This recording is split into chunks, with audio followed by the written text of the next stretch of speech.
আপনি কি জানেন ডায়াবেটিস অনেক সময় শরীরে নীরবে বাসা বাঁধে। ডায়াবেটিসের সাধারণ কিছু লক্ষণ রয়েছে যা দেখলে অবশ্যই সতর্ক থাকা জরুরি।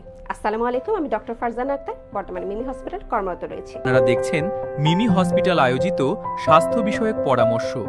আজকে আমরা জানবো ডায়াবেটিসের লক্ষণ, পরীক্ষা নিরীক্ষা সম্পর্কে। প্রথমে জানবো ডায়াবেটিসের লক্ষণসমূহ, যেমন বারবার প্রস্রাব হওয়া, ঘন ঘন পিপাসা লাগা, অস্বাভাবিক ক্ষুধা কিংবা দ্রুত ওজন কমে যাওয়া। এছাড়া দুর্বলতা, চোখে ঝাপসা দেখা কিংবা ক্ষত দিতে শুকানো, এগুলো খুবই গুরুত্বপূর্ণ লক্ষণ।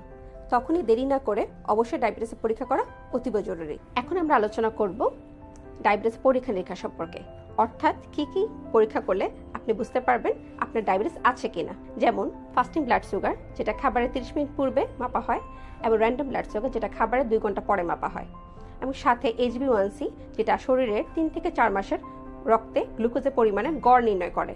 সাথে আমরা প্রয়োজনে করি OGTT টেস্ট, যেটা 3 বার পরীক্ষা করা হয়, যেটা ফাস্টিং হিসেবে এবং তার 1 ঘন্টা পরে কিংবা 2 ঘন্টা পরে 75 গ্রাম গ্লুকোজ খাওয়ার পরে। এভাবেই টেস্টগুলোর মাধ্যমে আমরা শরীরে সুগারের পরিমাণ নির্ণয় করতে পারি। মনে রাখবেন, যত দ্রুত সম্ভব হবে শনাক্ত করা, তত দ্রুত সহজ হবে নিয়ন্ত্রণ করা। সন্দেহ হলে দেরি নয়, আজই পরীক্ষা করুন, সুস্থ থাকুন। স্বাস্থ্য বিষয়ক এরকম আরও টিপস পেতে ফলো করুন মিমি হসপিটাল ফেসবুক পেজে অথবা কল করুন স্ক্রিনে দেওয়া নাম্বারে। ধন্যবাদ।